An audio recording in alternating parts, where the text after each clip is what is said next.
The text from my sister arrived on a Tuesday afternoon. Engagement party Saturday at the Pearson estate.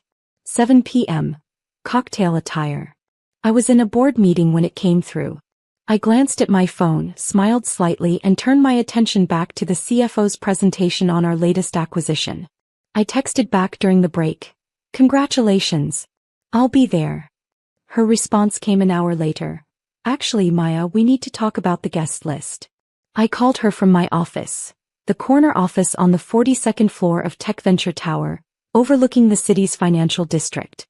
Congratulations on the engagement, Vanessa. When did Brandon propose? Last weekend. Very romantic, obviously. She sounded distracted. Look, about Saturday. Brandon and I have been discussing the guest list extensively. This party is really important for his career networking. Okay. So we're keeping it to successful professionals. People who can help Brandon's trajectory. He's CEO of Novatech Solutions. The software company? Very impressive. We're inviting his board members, venture capital partners, industry leaders. Sounds like a great opportunity. Exactly. Which is why.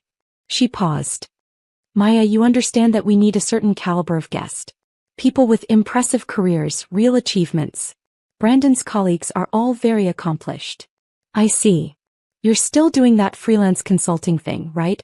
Working from home. I do consulting work, yes. Right. So you see the issue. Brandon's inviting his CEO friends, board members from major tech companies. I can't have you there talking about freelance projects and working from your apartment. It makes our family look unsuccessful. Our family. The Chin family, whose reputation Vanessa had been carefully curating since college. Our parents ran a comfortable accounting firm. Vanessa worked in marketing at a mid-size pharmaceutical company. Respectable, upper-middle class, but nothing that would impress the tech elite she was marrying into. What Vanessa didn't know was that my freelance consulting was venture capital investment. 8 years ago, I'd taken my inheritance from our grandfather and made strategic tech investments. Those investments had grown exponentially. 3 years ago, I'd founded Chin Capital Ventures. We specialized in early and mid-stage tech company investments, with a portfolio worth $3.2 billion. I personally held controlling stakes in 4 major tech firms. And 6 months ago, Chin Capital had acquired a 65% controlling interest in Novatech Solutions, the company where Brandon Pearson served as CEO. Brandon reported to my board. I'd signed off on his compensation package. I'd been copied on every major strategic decision Novatech made. But I'd kept my business life completely separate from my family. After years of Vanessa introducing me as her little sister who does computer stuff, after countless family dinners where my parents worried I wasn't applying myself, I'd stopped trying to explain. I used my middle name professionally, Maya Lin Chin, and let my family believe whatever they wanted. So you're uninviting me from your engagement party, I said. Not uninviting. Just, maybe it's better if you skip this one. We'll do a family dinner after, just us. But Saturday is for Brandon's professional network. Does Brandon know you're uninviting your sister? He agrees we need to maintain a certain image. His board members will be there, major investors. We can't have someone who works from home doing freelance consulting. It's embarrassing, Maya. You're almost 30 and you still don't have a real career. A real career. Brandon made $340,000 as CEO. A good salary. I'd approved myself when the board reviewed it last quarter. I see. I knew you'd understand. We'll celebrate together another time. Oh, and maybe don't mention the engagement party to Mom and Dad. They might not understand why we're keeping it to professionals only. She hung up before I could respond. I sat in my office looking out at the city skyline. On my desk sat 3 documents requiring my signature. Novatech's quarterly board report, a merger proposal that would fundamentally restructure the company, and Brandon Pearson's performance review. I picked up my phone and called my executive assistant. Jennifer, what's on my calendar for Saturday evening? You're scheduled to attend the Novatech board reception. Mandatory attendance for all board members and major shareholders.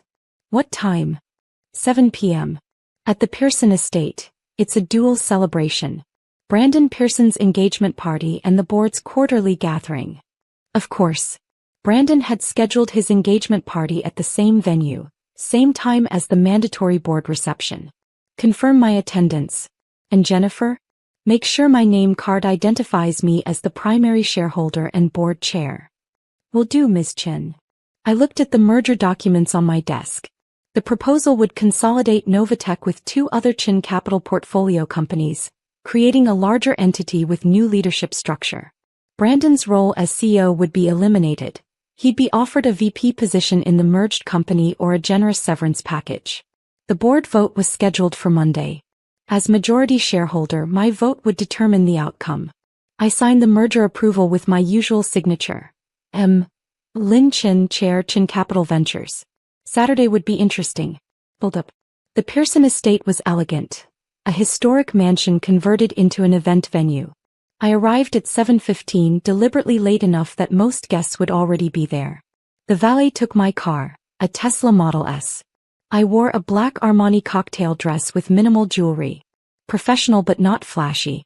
Inside, the party was in full swing. The grand ballroom had been decorated with engagement party elegance. Floral arrangements, champagne fountains, a string quartet. But I recognized the corporate touches. Novatech branding subtly incorporated into the decor.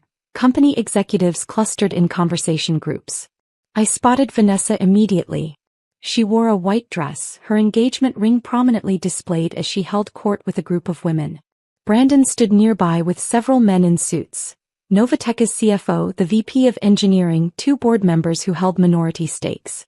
My parents stood awkwardly near the bar, clearly out of their element. Dad wore his best suit. Mom kept smoothing her dress, looking uncertain. Vanessa spotted them and walked over, her smile tight. Mom, Dad, you should mingle. Brandon's colleagues are all so interesting. We don't really know anyone here, honey, Mom said. Just be social. Talk about the firm. Make good impressions. Vanessa glanced around nervously. I walked past them toward the bar, keeping my head down. I ordered wine and positioned myself where I could observe. That's Maya. Mom's voice excited. She'd spotted me. Vanessa turned, her face going from confusion to horror. What are you doing here? I was invited. I specifically told you not to come. This is for Brandon's professional network. I know. I'm part of that network. Brandon appeared at Vanessa's elbow. Vanessa, what's wrong? My sister showed up. I told her not to come.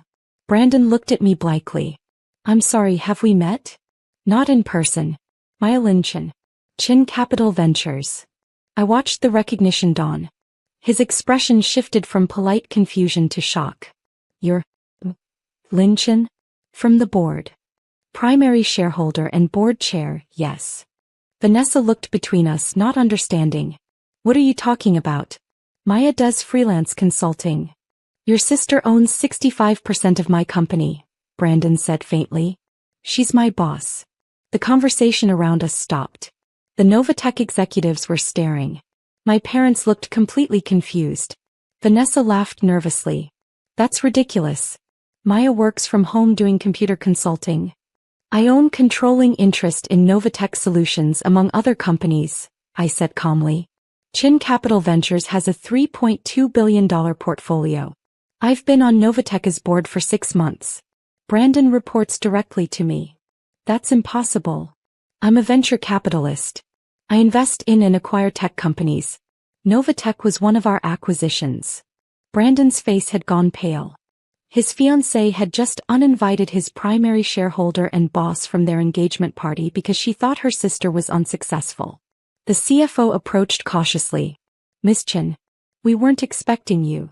Brandon scheduled the engagement party at the same time as our quarterly board reception. I'm here for both. Vanessa found her voice. You've been lying to us. I never lied. You assumed. I just didn't correct you. Mom stepped forward. Maya, you own a company? I founded Chin Capital 8 years ago. We specialize in tech investments. But you work from home. Managing a $3.2 billion portfolio, yes. I work from home because I own the company. Dad looked stunned. $3 billion? $3.2 billion in total portfolio value. My personal net worth is approximately $840 million. The number landed like a bomb. Vanessa stumbled backward.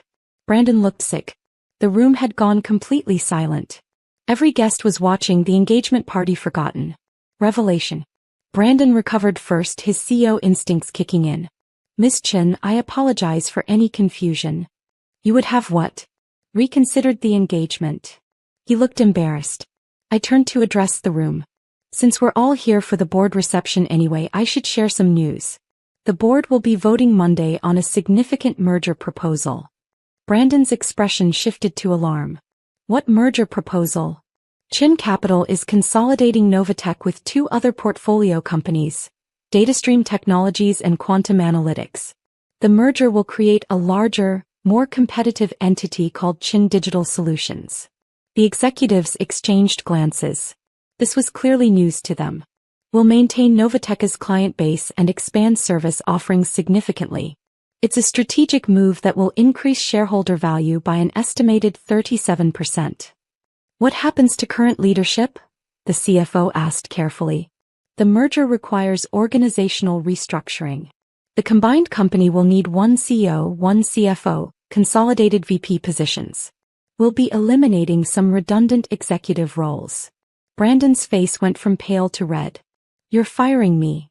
I'm offering you a choice. VP of Client Relations in the new company at $280,000 annually, or a severance package worth 18 months of your current salary. Both options include full benefits and equity. The room erupted in whispers. Vanessa stood frozen, watching her fairy tale unravel. You can't do this, she said. You're doing this because I uninvited you. I'm doing this because it's the right business decision. The merger proposal has been in development for 4 months, long before your engagement.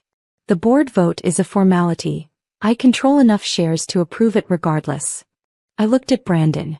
You're a competent CEO, but Novatech needs to be part of something larger to stay competitive. The VP role is a genuine offer. You'd be valuable in client relations. This is insane, Vanessa said. You're ruining his career. His career isn't ruined. He's being offered a well-compensated VP position in a company with significantly better growth prospects. But he's a CEO. And he'll be a VP reporting to a CEO with more experience scaling companies. Brandon looked at me, jaw tight. Do I have time to consider? Until Monday's board meeting. 9 a.m. He nodded stiffly. I turned to the guests. The rest of tonight is still an engagement celebration. Congratulations to Brandon and Vanessa. I walked toward the exit. Behind me, chaos erupted. Executives surrounding Brandon with questions. Vanessa's voice rising in panic, my parents calling my name. I kept walking. Resolution. My mother caught up with me in the parking lot. Maya, wait. Please. I stopped, turned. Why didn't you tell us? Her eyes were full of tears. All these years we thought you were struggling. We worried about you constantly. You never asked what I was actually doing. You assumed I was failing and treated me accordingly. But $3 billion. $3.2 billion in portfolio value. She laughed, slightly hysterical. Your father and I have been sending you money for holidays. Gift cards because we thought you needed help. I know. I've been donating them to tech education nonprofits. You've been letting us worry while you were secretly rich? I wasn't secretly anything. I stopped trying to explain my career to people who'd already decided I was unsuccessful. Dad appeared out of breath. Maya, we had no idea. I know. Your sister is devastated. She's crying, saying you ruined her engagement. I didn't ruin anything. I made a business decision that happens to affect her fiancé. The merger was planned months ago. Vanessa burst through the doors, makeup streaking. You vindictive bitch. You're punishing me. I'm doing this to increase shareholder value and position 3 companies for better market competitiveness. You're demoting Brandon because I hurt your feelings. Brandon is being offered a role appropriate to his experience level in a company 3 times Novatech's current size. He's a CEO. You're taking that away. He's a CEO of a mid-size company that was struggling before Chin Capital's investment. Now he can be a VP in a company with actual growth potential, or take severance and find another CEO position. His choice. She slapped me. The sound echoed across the parking lot. I didn't react. Feel better. You've always been jealous of me. Vanessa, I'm worth $840 million. I own pieces of 17 companies. What exactly do you have that I want? The question stopped her cold. I built this career while you were telling people I worked odd freelance jobs. While you were embarrassed to have me at parties. You were so busy being ashamed of me that you never once asked what I was actually doing. Mom touched Vanessa's arm. Honey, maybe. Vanessa jerked away. You're all taking her side? She offered him another job, Dad said quietly. That's not destruction. At lower pay. At a more stable company with better prospects, I corrected. But this isn't about you, Vanessa. This is business. The merger makes sense for shareholders, for employees, for long-term growth. Your feelings don't factor into my fiduciary responsibility. She stared at me like I was a stranger. You've changed. I'm exactly who I've always been. You just never paid enough attention to notice. I got in my car and drove away. The merger announcement went public Monday. The tech press covered it extensively. 3 Chin Capital portfolio companies combining into a major new player. Stock prices jumped. Industry analysts called it a strategic masterstroke. Brandon accepted the VP position. Smart choice. Within 6 months, Chin Digital Solutions had doubled Novatech's previous revenue. Vanessa called me once 2 weeks later. I let it go to voicemail. She left a rambling message about family and forgiveness. I deleted it. My parents tried harder. Dad sent emails about wanting to understand my business. Mom wrote letters about how proud they were. I had coffee with them once 3 months later. It was awkward. They asked careful questions about venture capital, clearly having Googled terms beforehand. They apologized repeatedly. We just never imagined, Mom said. I stopped talking about it when it became clear nobody was interested. We were interested. We just didn't understand. You didn't try to understand. There's a difference. Dad cleared his throat. Your sister is having a hard time. Brandon's salary reduction meant scaling back wedding plans. He makes $280,000 a year plus equity. They'll survive. She feels like you're punishing her. I'm running a business. Her feelings aren't my responsibility. They didn't ask again. A year later, Forbes ran a profile on Chin Capital Ventures. The article mentioned that I'd started the firm with inherited seed money and built it through strategic investments. One line resonated. Chin is known in tech circles for her ability to identify value others overlook. Vanessa got married. I wasn't invited. I sent an expensive gift, a crystal vase from Tiffany's, with a card that said, "Congratulations." She never acknowledged it. I continued building Chin Capital's portfolio. We crossed $5 billion in managed assets. I hired brilliant people, invested in innovative companies focused on sustainable growth. And every time someone underestimated me, every networking event where men assumed I was someone's assistant, every pitch meeting where investors talked over me, I remembered Vanessa's words, "We want only successful people there." Success looks different than people expect. Sometimes it wears a cocktail dress to an engagement party. Sometimes it signs merger documents that change people's lives. And sometimes it walks away from people who can't see past their own limited definitions of achievement. I'd built something real. Something that mattered. And I'd done it without their approval, their understanding, or their permission. That was the success that counted. The fluorescent lights of Tech Dynamics' open-plan office buzzed overhead as I cleaned out my desk. Around me, former colleagues stared at their screens, deliberately avoiding eye contact. Only my desktop succulent, a hardy little plant that had survived 3 years of corporate politics, was making the journey with me from the engineering department to the maintenance closet.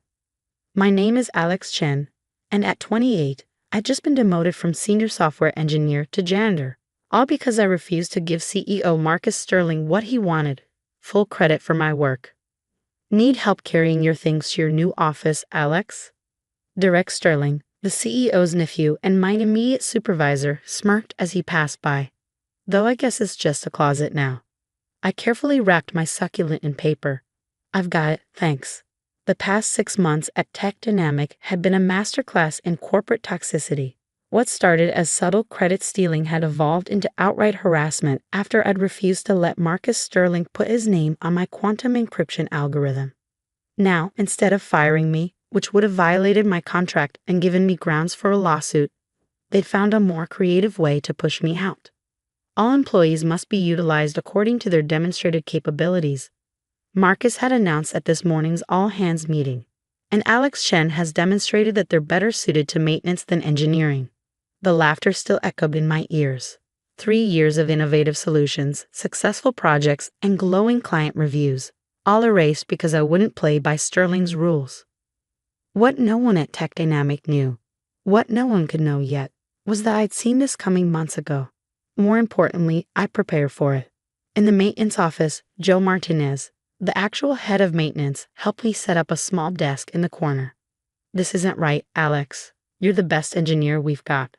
"Thanks, Joe." I placed my succulent on the metal desk. "But maybe they're right. Maybe I am better suited for maintenance." Joe's weathered face crinkled with concern.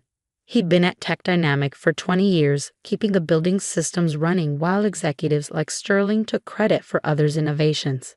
We'd become friends during my late-night coding sessions, when he'd bring me coffee and share stories about all the corporate drama he'd witnessed over the years.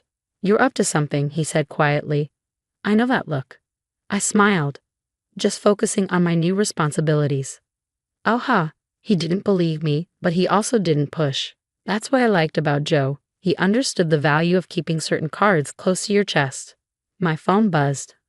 A message from Dr. Emily Wong at Quantum Dynamics, Tech Dynamics' biggest client and competitor. "Patent office confirmed. Announcement on schedule for Monday. You ready?" "All set," I replied, thinking about the encrypted hard drive hidden in my apartment. 2 years of work, thousands of lines of code, and dozens of sleepless nights had led to this moment. The maintenance office had a small window overlooking the parking lot. I watched Marcus Sterling climb into his Tesla, probably heading to another business dinner where he'd take credit for his employees' innovations. He built his reputation and fortune on that practice, finding talented engineers, pressuring them to sign over their work, then discarding them when they resisted. I'd known about Sterling's methods before I took the job at Tech Dynamic. In fact, it was exactly why I'd chosen this company 3 years ago, fresh out of my PhD program at MIT. While my classmates had chased positions at Google and Apple, I deliberately picked a mid-sized firm with a CEO known for stealing innovations. Because sometimes to catch a thief, you have to let them think they're the smartest person in the room. That evening, as I cleaned the engineering department's floors, watching my former teammates pack up for the day, Derek stopped by for one final taunt. "You know," he said, leaning against a desk, "you could have had it all. Uncle Marcus would have made you rich if you just played along. Now look at you." I ran the mop under his expensive shoes, forcing him to step back.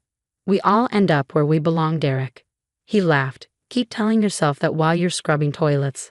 After everyone left, I sat in my maintenance office, reviewing the email I'd received from my patent attorney earlier that day. Everything was in place. The application I'd filed 2 years ago, long before I'd ever shown my quantum encryption algorithm to anyone at Tech Dynamic, had been approved. The timing couldn't have been better. Joe came in with 2 cups of coffee. "Want to talk about it?" I took a cup, inhaling the familiar aroma. "You ever play chess, Joe?" "Used to. Not much time these days.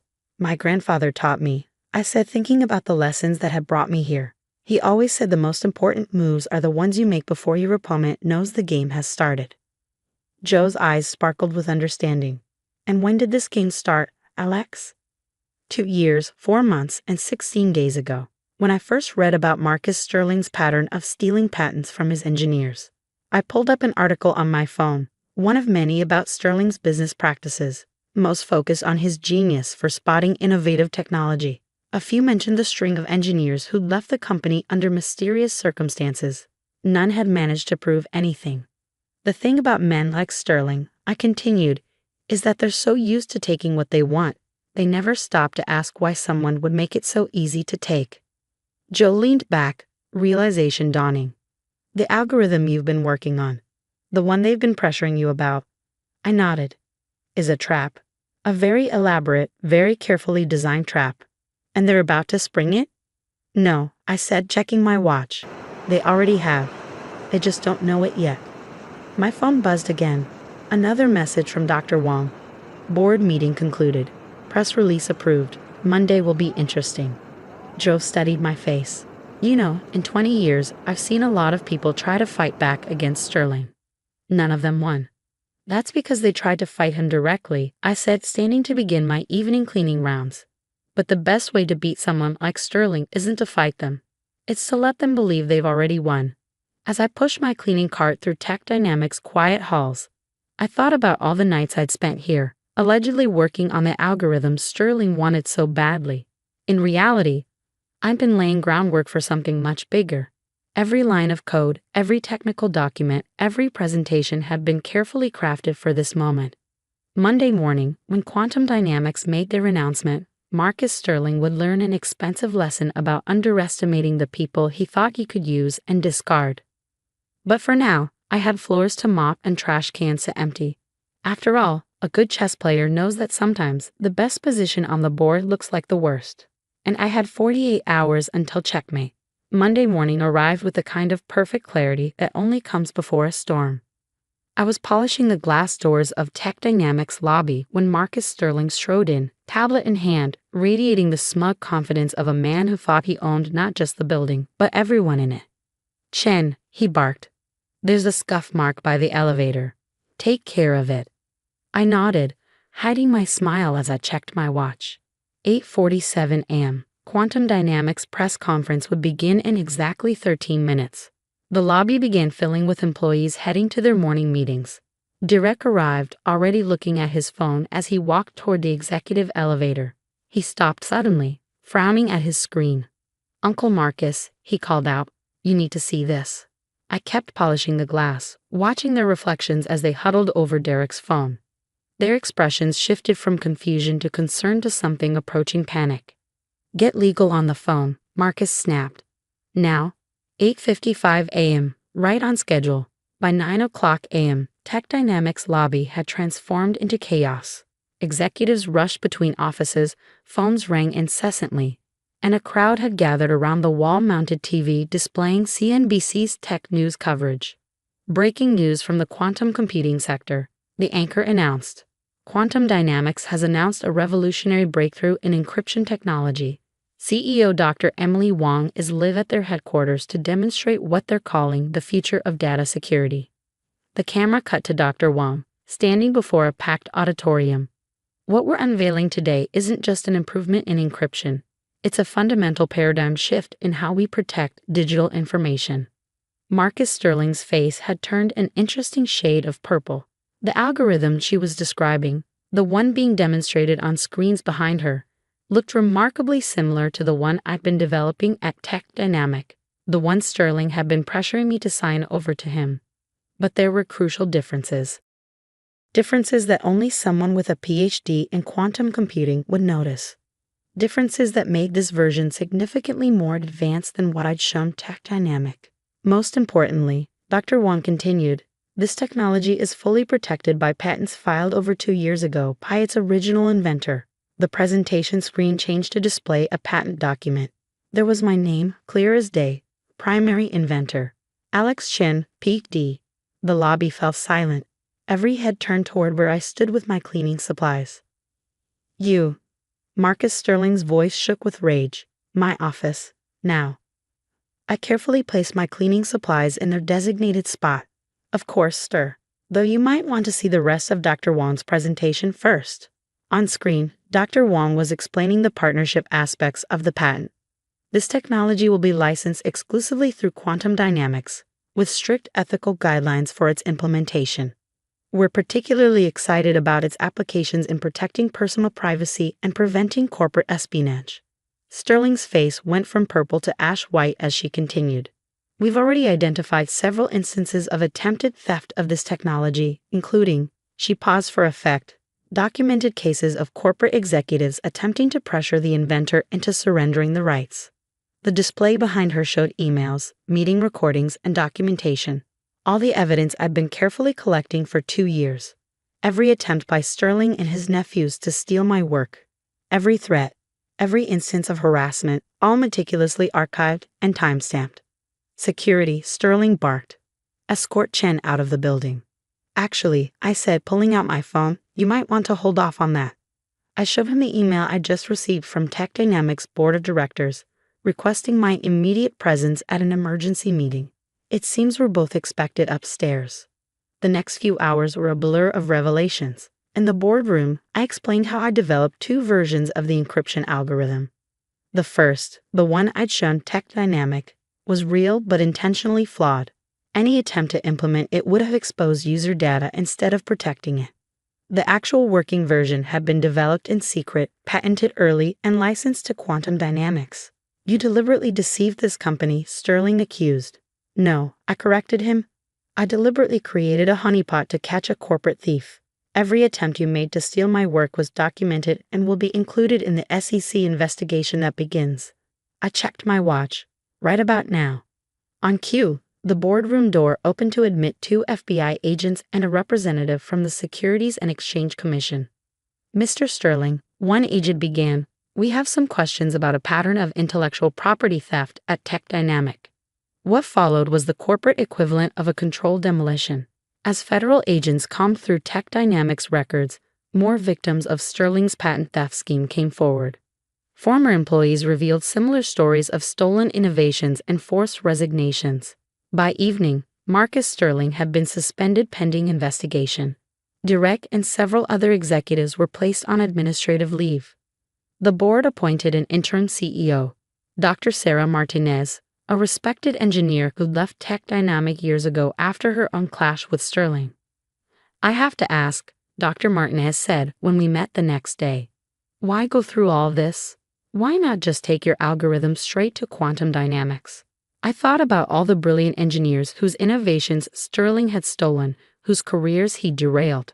Because sometimes stopping a thief isn't enough. You have to change the system that enabled them. The changes came quickly after that. Tech Dynamics board instituted new policies protecting engineers' intellectual property rights. The company established an ethics committee with real power to investigate complaints. And most importantly, they created a fund to compensate former employees whose innovations had been stolen. Joe found me in my maintenance office, packing up my few belongings. So what's next for the chess master? I smiled, picking up my succulent. Quantum Dynamics offered me a position heading their new security division, but I think I might stay here instead. Here? He looked surprised. After everything? Dr. Martinez offered me a role as Chief Innovation Officer, focusing on fostering ethical technology development. I showed him the offer letter. Plus, someone needs to help rebuild this company the right way. And the algorithm, the patent, will be licensed fairly with profits shared among all contributors. I thought about the trust fund I'd established with the licensing fees, dedicated to helping young engineers protect their innovations. Sometimes the best revenge isn't about destroying something corrupt, it's about building something better in its place. 1 year later, I stood at a podium in Tech Dynamics auditorium, addressing a new class of engineering interns. The company had transformed. Under Dr. Martinez's leadership, we become known for ethical innovation and engineer empowerment. Our stock price had actually increased once investors realized that sustainable success was more profitable than stolen shortcuts. The most valuable thing you have isn't your code or your patents, I told the interns. It's your integrity. Guard it as carefully as you guard your innovations. Marcus Sterling eventually pleaded guilty to multiple counts of intellectual property theft. Direk and several other executives faced civil penalties. But more importantly, their downfall sparked an industry-wide conversation about corporate ethics and inventor rights. These days, when I pass the maintenance office, I always stop to chat with Joe. He keeps a chessboard in there now, and sometimes we play a game after hours. He's gotten quite good, especially at the long strategic plays. You know what I still don't understand? He said during one of our games. How did you know Sterling would take the bait? What if he actually respected your rights to the algorithm? I moved my queen into position for checkmate. People like Sterling are predictable precisely because they think they're clever. They're so used to taking what they want, they never stop to question why something valuable is left unprotected. Like leaving your queen exposed. Exactly. I smiled as he saw the trap too late. Sometimes the best way to win isn't to guard your most valuable piece, it's to make it look vulnerable while you set up the real victory. My office now has a view of Lake Washington, but I kept the succulent from my maintenance desk.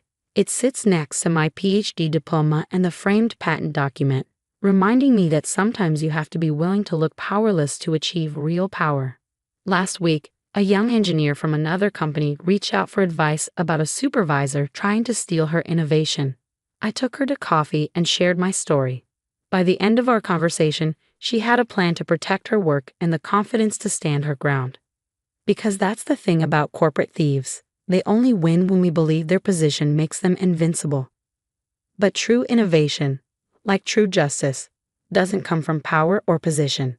It comes from the willingness to think differently, to play the long game, and sometimes to clean a few floors while waiting for checkmate. Marcus Sterling thought he was demoting an engineer to janitor. Instead, he promoted me to the one position I needed to expose decades of corruption. Now, every time I walk into Tech Dynamics lobby, I look at the company's new mission statement etched in the glass: innovation with integrity. Below it in smaller letters is a quote I suggested: "The best innovations come from those who understand every level of a system." It makes me smile every time I read it. After all, some of the most important work I ever did here was with a mop in my hands. And some of the best revenge isn't about getting even. It's about making sure no one else has to go through what you did.